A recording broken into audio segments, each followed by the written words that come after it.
Hi everyone, this is crypto pro epics और आज की इस वीडियो में हम डिस्कस करेंगे 3 best smart money trading strategy कि वो कौन कौन सी स्ट्रेटजी है। तो हम वन बाय वन डिस्कस करेंगे। फर्स्ट नंबर पे है कंसेप्ट ऑफ स्मार्ट मनी। ठीक है कि स्मार्ट मनी की बेसिक्स क्या है, कंसेप्ट क्या है। तो उसमें आता है S and D, supply and demand zone. फिर आता है मार्केट स्ट्रक्चर, हम मार्केट स्ट्रक्चर को समझेंगे। एंड थर्ड पे आता है लिक्विडिटी, लिक्विडिटी को समझेंगे। सेकंड नंबर पे है स्मार्ट मनी सेटअप्स कि हम इसमें स्नाइपर एंट्री कैसे लेंगे। ये जितनी भी चीज़ें हमने डिस्कस की, इसकी थ्रू या इसके ज़रिए हम एंट्री कैसे लेंगे। ठीक है, इसमें आता है supply and demand flip, change of character and third पे आता है कंटिन्यूएशन। वीडियो एंड तक लाजमी देखें क्योंकि एंड में मैं आप लोग को एक इंडिकेटर बताने वाला हूँ जो इन सब मसलों को मतलब आपको मैनुअली ड्रा करने की ज़रूरत भी नहीं पड़ेगी। और सबसे इम्पोर्टेंट वो भी प्रीमियम नहीं है, फ्री ऑफ कास्ट आप उसको लगा सकते हो। ठीक है, अब हम वन बाय वन एक एक को डिस्कस करते हैं। तो फर्स्ट आते हैं सप्लाई एंड डिमांड जोन पे। इस पे अलग ही मैंने एक वीडियो डाली है, एक वीडियो मैंने बनाई है, तो आप लोग वो भी देख सकते हो, मैं लिंक दे दूंगा उसका। ठीक है, एंड डेप्थ समझने के लिए। बाकी मैं यहाँ पे एक ब्रीफली एक्सप्लेन कर दूंगा, यहाँ पे भी बहुत इंपॉर्टेंट पॉइंट्स है, वो भी आप नोट कर सकते हो। Basically supply and demand zone क्या होते हैं, ये 2 जोन्स होते हैं। ठीक है, जहाँ पे सप्लाई बढ़ जाती है वहाँ पे मार्केट नीचे चला जाता है, जहाँ पे डिमांड ज़्यादा हो जाता है, ठीक है, तो मार्केट ऊपर जाता है और हमने वहीं पे ट्रेड लेना होता है। ठीक है, अब सप्लाई और डिमांड जोन को कौन डिटरमाइन करता है या किस चीज़ से पता हमें चल जाता है, वो इनएफिशिएंसी है, break of structure and change of character है। यहाँ पे 3 फैक्टर्स जिसके ज़रिए हम एसएनडी को आइडेंटिफाई कर सकते हैं, सप्लाई एंड डिमांड को आइडेंटिफाई कर सकते हैं। नंबर फर्स्ट, क्या इसने एफिशिएंसी को क्रिएट किया है कि नहीं, इन एफिशिएंसी को। सेकंड, क्या इसने स्ट्रक्चर को ब्रेक किया कि नहीं या करेक्टर को चेंज किया कि नहीं। थर्ड, क्या इसने लिक्विडिटी की जोन क्रिएट की है कि नहीं। अब हम इन तीनों को वन बाय वन समझ लेंगे कि इनएफिशिएंसी क्या होती है, break of structure and change of character क्या होता है, एंड लिक्विडिटी क्या होती है। अब अब इनएफिशिएंसी क्या होती है, जब मार्केट लेट सपोज ये अप ट्रेंड में जा रहा है, ठीक है, और बड़े बड़े कैंडल्स बन जाए, और बड़े बड़े कैंडल्स बन जाने के बाद इसमें ऐसे कैंडल आ जाए जिसकी दरमियान गैप हो, ठीक है, और उसकी मतलब लॉन्ग विक्स हो, तो चांसेस यही है कि मार्केट वापस आएगा और इस गैप को फिल करेगा। तो ये फर्स्ट क्राइटेरिया हो गई। ठीक है, अब सेकंड नंबर पे हमारे पास आता है ब्रेक अप स्ट्रक्चर। जिस तरह आप लोग ये ट्रेंड देख रहे हो, लेट सपोज ये अपर ट्रेंड है, ठीक है, तो जब अपर ट्रेंड है इसमें क्लियरली विजिबल आप लोगों को नज़र आ रहा है, मैं आप लोगों को खैर मार्क भी कर देता हूँ कि यहाँ पे स्ट्रक्चर ब्रेक हुआ है कि नहीं, यहाँ पे भी ब्रेक हुआ है, यहाँ पे भी ब्रेक हुआ है। ठीक है, तो ये भी सप्लाई एंड डिमांड जोन की एक क्राइटेरिया है। यहाँ पे क्लियरली हमारे पास डिमांड जोन्स बन रहे हैं। ये देखो, ये डिमांड जोन बन गया, ये डिमांड जोन बन गया। इस तरह अगर डाउनवर्ड ट्रेंड होगा तो उसमें सप्लाई जोन बनेंगे। थर्ड नंबर पे हमारे पास आता है change of character. Change of character में सिर्फ यही break of structure, change of character में सिर्फ यही डिफरेंस है कि जब मार्केट अपोजिट डायरेक्शन में स्ट्रक्चर को ब्रेक करे उसको हम कहते हैं change of character. Up trend है ना, ब्रेक ऑफ स्ट्रक्चर हो रहा है, ठीक है, लेकिन अपोजिट डायरेक्शन में इसने क्या कर दिया, स्ट्रक्चर को ब्रेक कर दिया, तो इसको चेंज ऑफ करेक्टर कहते हैं। और ये सबसे ज़्यादा इफेक्टिव तब होता है जब 2 या 2 से ज़्यादा सप्लाई एंड डिमांड को ब्रेक करता है। यहाँ पे तो डिमांड को ब्रेक किया, लेकिन जब डाउनवर्ड ट्रेंड हो तो वहाँ पे सप्लाई को ब्रेक करेगा, तो चेंज ऑफ करेक्टर इसी को कहते हैं। अब हम डिस्कस करते हैं लिक्विडिटी। अब अगर बैंक ज़्यादा करेंसी पेयर ख़रीदना चाहता है तो उसको मार्केट में सेलर चाहिए होता है ताकि लिक्विडिटी क्रिएट हो, फिर बैंक बाय कर देगा। फॉर एग्ज़ाम्पल ये जो मैंने आप लोगों को एक स्ट्रक्चर ड्रा किया हुआ है, ठीक है, मार्केट क्लियरली अप ट्रेंड में है। मार्केट जब अप ट्रेंड में है यहाँ पे तो ज़्यादातर जो लोग बाय में हैं अब यहाँ पे ज़्यादातर trader support and resistant trader है और स्टॉप लॉस लगाया होता है, ठीक है। अब मार्केट यहाँ पे पहुँच गया तो ट्रेडर समझेंगे कि जी बस ये हमारा मतलब सपोर्ट है और इससे मार्केट ऊपर जाएगा। हाँ ऊपर जाएगा, लेकिन बैंक इसको पुश करेगा। किस तरह पुश करेगा? थोड़ा सा पुश करेगा ताकि स्टॉप लॉस को हंट करे। जब स्टॉप लॉस हंट हो जाए लिक्विडिटी क्रिएट हो जाती है, ठीक है। तो इसलिए स्मार्ट मनी कंसेप्ट ही आया है कि हम बैंक की तरह सोचें या हम एक इंस्टीट्यूट की तरह सोचें, ठीक है, ताकि हमारा लिक्विडेशन ना हो और हमारा प्रॉफिट ज़्यादा हो और लॉसेस कम हो। लिक्विडिटी के बारे में कुछ इंपॉर्टेंट पॉइंट्स है, ये हमेशा जहन में याद रखना। लिक्विडिटी की वैसे तीन टाइप्स है, मतलब इससे ज़्यादा भी हो सकते हैं, लेकिन बेसिक जो तीन टाइप्स है इसको लाजमी याद रख लेना।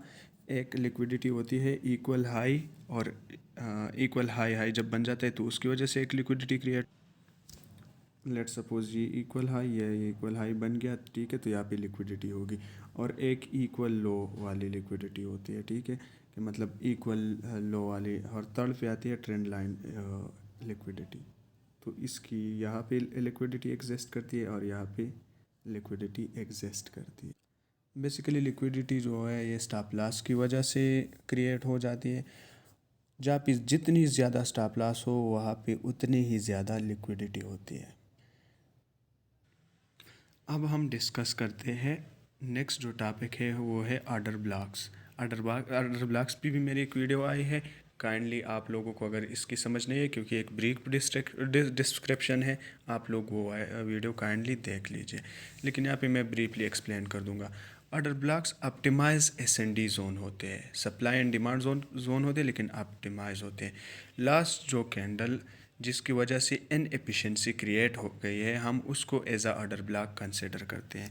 जिस तरह ये आप लोग को नज़र आ रहा है इनएफिशिएंसी क्रिएट हो गई है, ठीक है, तो इसको हम एज आ ऑर्डर ब्लॉक कंसिडर करते हैं। ये हमारा ऑर्डर ब्लॉक ही होता है। समझ आ गई? ये बिल्कुल सिंपल सी चीज़ है। ऑर्डर ब्लॉक के लिए 3 रूल्स है। नंबर 1, इनएफिशिएंसी मस्ट होनी चाहिए। सेकंड, ब्रेक ऑफ स्ट्रक्चर या चेंज ऑफ करेक्टर लाजमी होना चाहिए। Must be unmitigated. अब अनमिटिगेटेड क्या भला है? तो अनमिटिगेटेड मीन कि प्राइस ने वापस ऑर्डर ब्लॉक को रीटेस्ट नहीं किया। यहाँ पे आया है लेकिन रीटेस्ट नहीं किया है, ऊपर सीधा चला गया है, तो इसको अनमिटिगेटेड कहते हैं। मिटिगेटेड किसको कहते हैं? कि वापस रीटेस्ट करे, क्योंकि मिटिगेटेड की कंसेप्ट भी आएगी तो मैं आप लोग को एक्सप्लेन कर दूंगा, लेकिन फ़िलहाल सिर्फ ये इसके लिए है, ठीक है। अब ऑर्डर ब्लॉक के लिए कुछ रूल्स है, मतलब ऑर्डर विक्स में हम विक्स को एज ऑर्डर ब्लॉक कैसे ले लेते हैं, ठीक है। तो नंबर फर्स्ट पे है, जब order block candle, let suppose ये ऑर्डर ब्लॉक कैंडल है, ये जो ऑर्डर ब्लॉक कैंडल है इसकी शेडो बाकी की कैंडल की शेडो से ज़्यादा हो तो इसको हम ट्रीट कर सकते हैं as order block. Second number पे हमारे पास है, जब दूसरी कैंडल की शेडो की बड़ी विक्स हो या ऑर्डर को ग्रैब करें। यहाँ पे विक्स लेट सपोज बहुत बड़ा हो ना, ठीक है, और नीचे से ऑर्डर को ग्रैब, पेंडिंग ऑर्डर है उसको ग्रैब करें, तो हम इसको एज आ ऑर्डर ब्लॉक ट्रीट कर सकते हैं। नेक्स्ट जो हमारा टॉपिक है वो है मार्केट स्ट्रक्चर, कि सप्लाई एंड डिमांड में कंट्रोल किसके पास है, सप्लाई कंट्रोल में है या डिमांड कंट्रोल में। नीचे मैंने एक एग्जांपल दिया है, let suppose 1 hour time frame का ये एक पैटर्न है। अब इमेजिन करो कि 1 आवर टाइम फ्रेम है और प्राइस डिमांड जोन में पहुंच गया। जिस तरह आप लोग को नज़र आ रहा है मैंने डिमांड जोन ऑलरेडी ड्रा किया हुआ है, ठीक है। अब यहाँ पे डिमांड जोन में प्राइस पहुँच गया, तो अब हम क्या करेंगे? तो यहाँ पे अब हम बाई की अपॉर्चुनिटी के लिए देखेंगे कि जी हम मार्केट को बाय करें, क्योंकि मार्केट ऊपर की डायरेक्शन में जाएगा। लेकिन अब हम देखेंगे हायर टाइम फ्रेम को, लाइक 4 आवर। अगर प्राइस अनमिटिगेटेड सप्लाई जोन से आया है 4 आवर टाइम फ्रेम में, तो इसका मतलब है सप्लाई कंट्रोल में है और हम बाय नहीं कर सकते इस केस में। समझ गए? ये 4 आवर टाइम फ्रेम में, ठीक है, ये सप्लाई जोन है। अब अनमिटिगेटेड सप्लाई से आया है, वापस रीटेस्ट नहीं हुआ है, तो इसमें बाई करना रिस्क होगा। अब यहाँ पे हमेशा चेक क्या करो कि प्राइस कहाँ से आ गया है। यहाँ पे अब दो सिनेरियोज हैं जिसमें हम रिस्क एंट्री बाय की कर सकते हैं।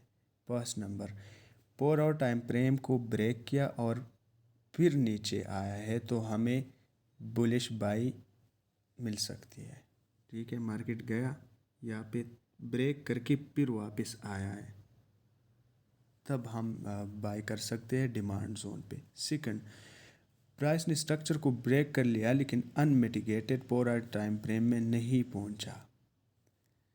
ठीक है, अब सिंपल मैं आपको इसको इस तरीके से समझा दूं।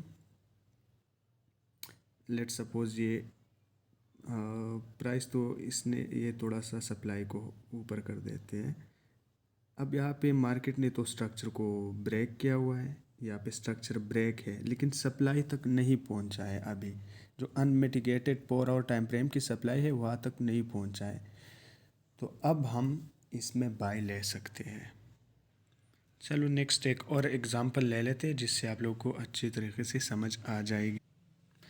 अब ये एक डाउनवर्ड ट्रेंड है, आप लोग को नज़र आ रहा है। ठीक है, ये सप्लाई जोन्स है, क्लियरली आप लोग को नज़र आ रहा है। ठीक है, अब क्लियरली यहाँ पे कौन कंट्रोल में है? सप्लाई कंट्रोल में है, और ये तब तक रहेगी जब मार्केट सप्लाई को ब्रेक नहीं करता। यहाँ पे आके ब्रेक नहीं करता तब तक ये रहेगी। जब ब्रेक हो गया तो फिर डिमांड कंट्रोल में रहेगा। समझ आ गई? अब आप लोगों को बेसिक स्मार्ट मनी कंसेप्ट या एसएमसी ट्रेडिंग के बारे में जान चुके हो, तो नेक्स्ट हम डिस्कस करेंगे 3 बेस्ट एंट्री स्ट्रेटजी और ट्रेडिंग प्लान। इससे पहले मैं आप लोगों को कुछ सजेशन दूंगा ट्रेडिंग के लिए। हमेशा आप लोगों को सजेस्ट करूंगा कि सिर्फ एक पेयर को ट्रेड करें एक सेशन में। न्यूयॉर्क सेशन में ट्रेड करना है तो सिर्फ गोल्ड में करें या यूरो यूएसडी में करें। डिफरेंट पेयर को ट्रेड ना करिए, आप लोग को कंफ्यूज कर देगा।